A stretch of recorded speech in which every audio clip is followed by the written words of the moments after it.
Assalamualaikum warahmatullahi wabarakatuh. Bifadli bismillahirrahmanirrahim.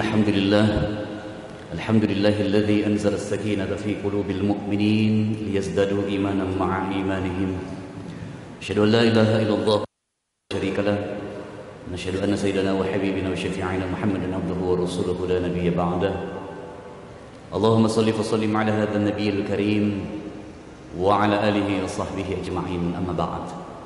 Hadirin wal hadirat, jemaah salat zuhur yang sama-sama dimuliakan oleh Allah Subhanahu wa taala. Kembali kita memuji dan mengagungkan Allah Subhanahu wa taala, dan pada saat bersamaan pula tak lupa kita kirimkan salawat dan salam ta'zim, penghormatan yang setinggi-tingginya pula kepada junjungan kita, uswah wa qudwah kita di dalam berkehidupan, yaitu baginda Rasulullah sallallahu alaihi wasallam. Ma'asyiral muslimin rahimakumullah. Pertama-tama permohonan maaf atas nama Kaprodi kami di Fakultas Farmasi tidak sempat hadir, berhalangan untuk membawakan kultum, dan mohon diwakilkan kepada kami. Pada beberapa pekan yang lalu kami pernah menyinggung tentang tata cara sholat berjamaah dan etika untuk ketika menjadi makmum. Karena seringkali kita dapatkan di antara saudara-saudara kita masih banyak yang keliru dalam proses sholat berjamaah, utamanya ketika dalam kondisi atau dalam posisi sebagai masbuk.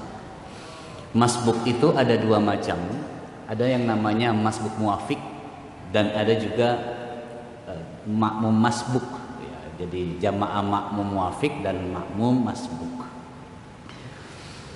Kalau jamaah makmum masbuk itu berarti kita yang terlambat, tidak mendapati imam melaksanakan membaca surah Fatihah secara sempurna.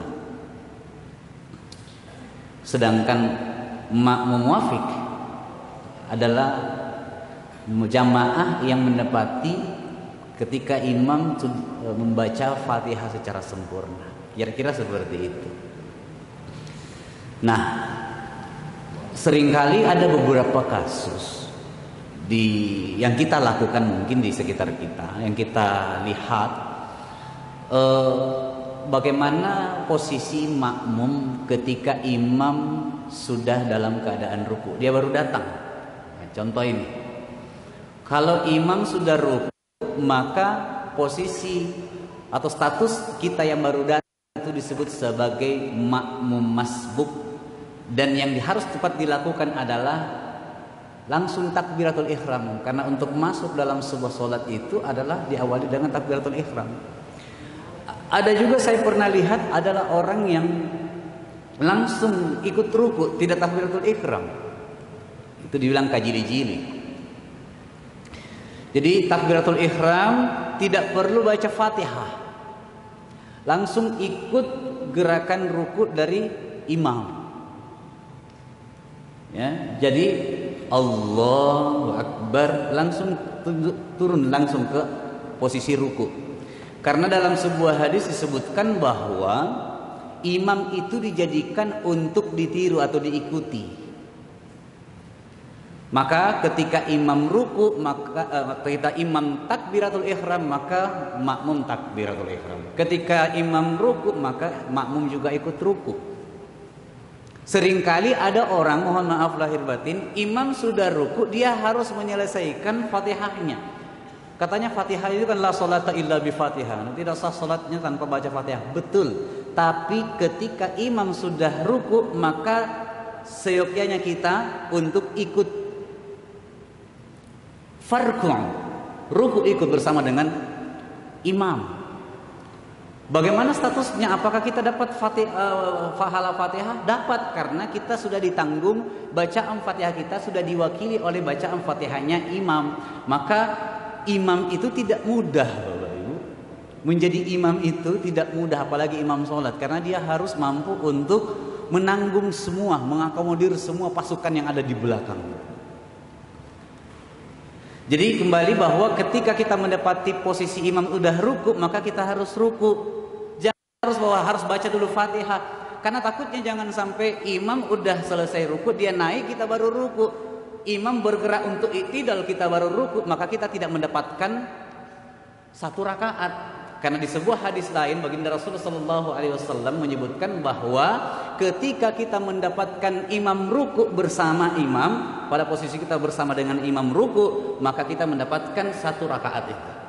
Setelah itu ada lagi, tidak terhitung. I'tidal kita baru dapatkan, kita tidak terhitung dapat satu rakaat. Ya. Sujud kita baru dapatkan, kita tidak dapatkan satu. Yang dinilai oleh Rasulullah dalam hadisnya itu adalah pada saat kita mendapatkan posisi ruku imam. Tapi dalam Fathul Mu'in disebutkan bahwa, nah ini dalam sebuah kitab, termasuk juga Nihayatuz Zain karya Syekh Nawawi Al-Jawi Tanara Al-Bantani, beliau menyebutkan bahwa posisi yang dimaksud dapat rukunya imam itu satu rakaat adalah ketika betul-betul kita juga udah benar-benar ruku secara dapatkan tumaknina. Kalau kita dapat ruku, kita juga baru ikut langsung ruku, Allahu Akbar, tidak sempat merasakan kenikmatan ruku secara tumaknina, belum tergolong dalam kitab Fathul Mu'in masuk dalam satu rakaat. Maka imam juga harus bijak dalam kondisi ini. Maka imam juga itu harus bijak. Bijaknya adalah seringkali imam-imam yang ada kita itu, guru-guru kita itu kalau ruku itu lama gitu, agak lama. Karena kenapa? Bijaksanai, jangan sampai ada kodong ini makmum masbuk yang mau ikutan ruku dapat pahala satu rakaat. Jangan kajili-jili imam kayak mami panter. Jadi tidak begitu. Imam harus bijaksana. Ada pasukan kodong ini, pasukan terlambat kah? Ya, baru pulang demonstrasi umpamanya mahasiswa itu, ya, kasihan toy kalau buru-buru ki. Ya, kasihlah. Nah, ini jamaah dirahmati Allah Subhanahu wa taala, posisinya sehingga kita dapatkan posisi satu rakaat. Ini banyak problematika ketika kita bermakmum masbuk ini gitu. Sehingga memang seringkali harus selalu kita banyak bertanya kepada ulama-ulama kita, guru-guru kita, para ustadz, kiai, habaib terkait tentang etika bermakmum masbuk ini. Sebenarnya ini masih banyak hal yang bisa kita bahas, tapi karena ini kultum kuliah 7 menit, bukan kuliah terserah antum melewat 7 menit, ya, maka insya Allah kita akan membahas lagi pada pertemuan berikutnya. Syukran, wallahul muwaffiq ila aqwamit thariq, wallahu waliyut taufiq wal hidayah. Assalamualaikum warahmatullahi wabarakatuh.